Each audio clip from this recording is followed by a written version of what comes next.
Hello everyone, I'm Andrea Vassallo and I'm a fine arts student starting the second year of my PhD here at the University of Chichester. This is a very brief introduction to my art practice. In this slide I show some of my work. When I started to produce installation work, there was always a word rising as a common denominator. The word is space. If I have to choose one philosopher to describe what I do mean with the word space, I would choose Merleau-Ponty, which says, space is not a setting in which things are arranged, but the means whereby the position of things become possible. With the word space, I do not refer merely to the space available between things, but to the corporeal and mental inhabitation, allowing us to create a physical and a metaphysical map of ourselves, which introduced the idea of belonging in a specific time in space. I create interactive environments where, in order to understand a function, an active approach is necessary. This approach will allow us to convert the people entering the installation from a passive viewer to a participant. My personal interests lie on this conversion because the installation shifts from a mere static object to a dynamic and always changing phenomenon, where the artwork plays an active role in creating a specific bond between two or more individuals, transforming again the object from something to look at to something to get involved with. Most of my work is designed considering multiple perspectives. We have, on the one hand, the first person experience, the experience of being directly affected by the environment, and in the other, the third person viewpoint, where it's possible to observe how people negotiate their way through that specific environment. To achieve such a dynamic, I carefully consider the material I use.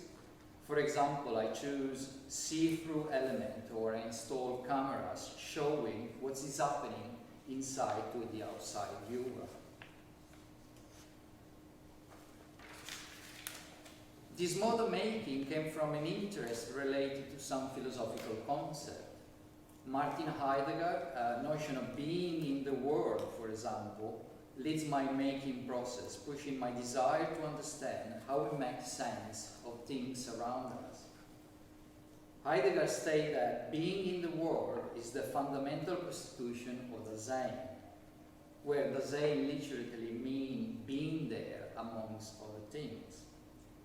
I like to think that I can give the possibility of experiencing unconventional situation on a form of first-person view, and then embody the idea behind the experience by examining others on a form of third-person observation, allowing to experience and then examining what just happened.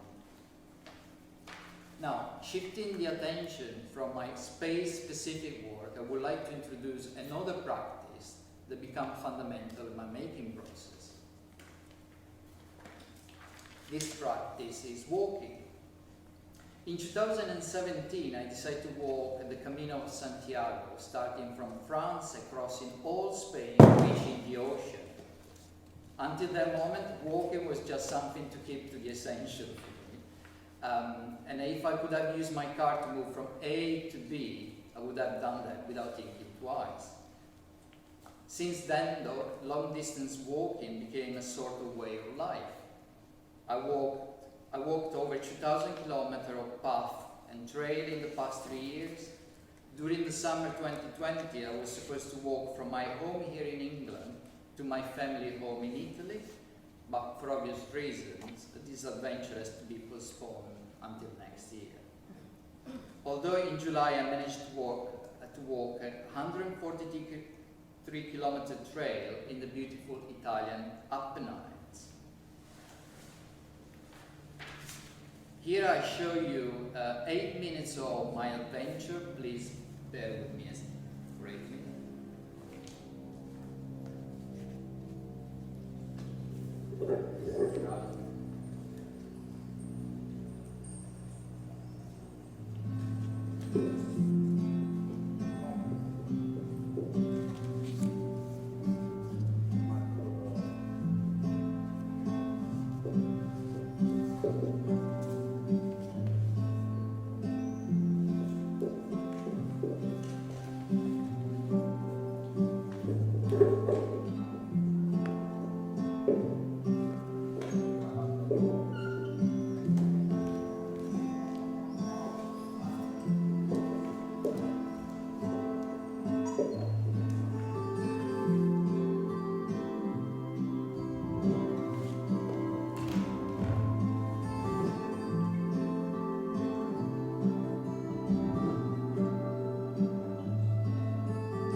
consolidate into this 8 minutes film my week travel experience, beginning in Bologna with its 4-kilometer long portico, which by the way is the longest portico in the world.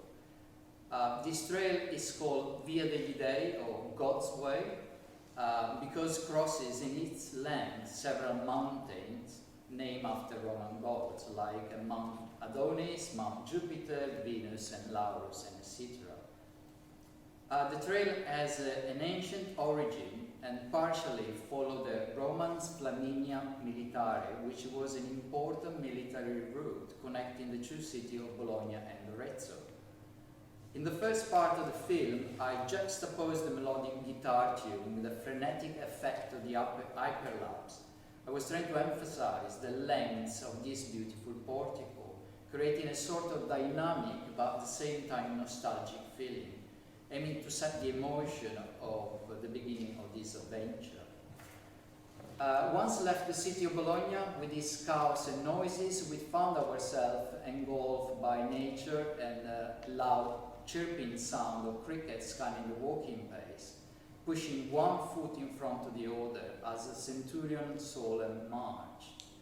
Although, as a small portion of the basalt road remained visible, the over 2,000 years history felt really breathable in the air. I could almost hear in the background noise Latin chattering, and I was definitely following the footpath of my predecessor. I felt conquering that trail. When this music subsides, I allow the camera first attached on my back and then on my front to record the journey, showing my first-person view perspective of the walk. With many steep incline, which as you can see, they left me out of breath in several occasions. At this point, a bubbly music kickbacks in, highlighting with the aid of a 360-degree camera the rewarding views that Mount Adonis set aside for us. From now on, the film shows a succession of clips following the rhythm of the music as a visual storytelling describing the daily routine of a walking, crunchy kilometer after kilometer until we manage to cross the Tuscan Emilian Apennines. And finally, a week after our departure from Bologna, we reached the so-dream Flores at that point, a city of which I never visited before in my life. That was my entrance in there.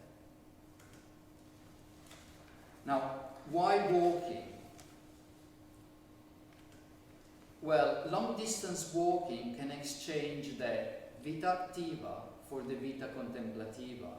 The vita activa, as proposed by Hannah Arendt in her writing The Human Condition, refer to our daily conventional and practical activities, while the vita contemplativa refer to the theoretical side of life. Therefore,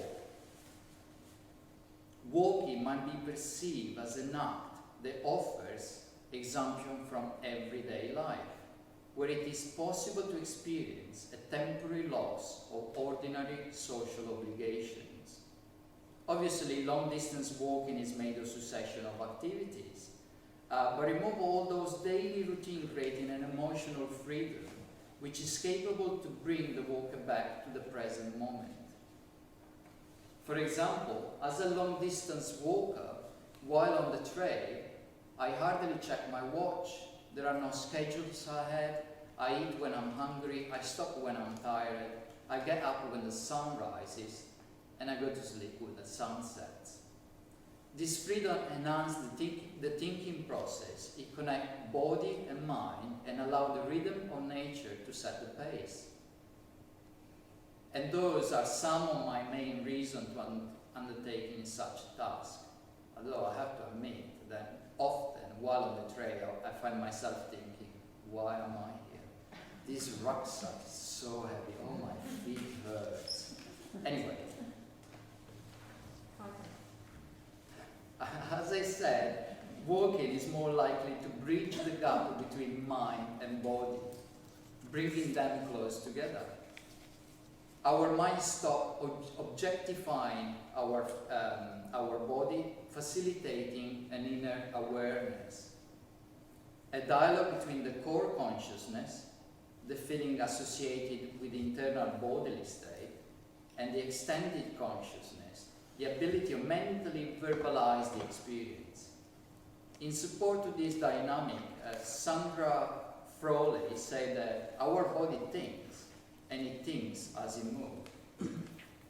Based on my personal involvement with long-distance walking, I can confidently say that it's not only allowing to create a strong connection with the inner self, bringing the focus to the present moment, but promotes something else, a strong connection with the full spectrum of human experience, emphasizing the quality of the surrounding environment. While walking, the everyday dichotomy between mind, body seemed to dissipate, merging into a non-verbal communication between the two parts. In my experience, this is an involuntary process, in the sense that it's not a deliberately mindful exercise, but is a state that comes to be because of the repetitive movement prolonged in time. It accentuates the intrinsic quality of being echoed by the surrounding environment. Tim Ingold stated that the environment has a perceptual engagement with the body, creating a dwelling perspective between mind, body, and culture as a singular locus of relationship, accentuating the stronger relationship that us as human have with the world surrounding us. What I find even more amazing is that I don't personally have one negative memory of my walks. Yet surely there were moments in which I suffered or where I was physically exhausted. And for example, a few weeks back, I had to abandon my walk along the South Downs Way here in Sussex because of an injury. But everything, either during the walk or in my memory of the walk, is always so vivid and pleasant. And lastly, there is another reason for me to walk.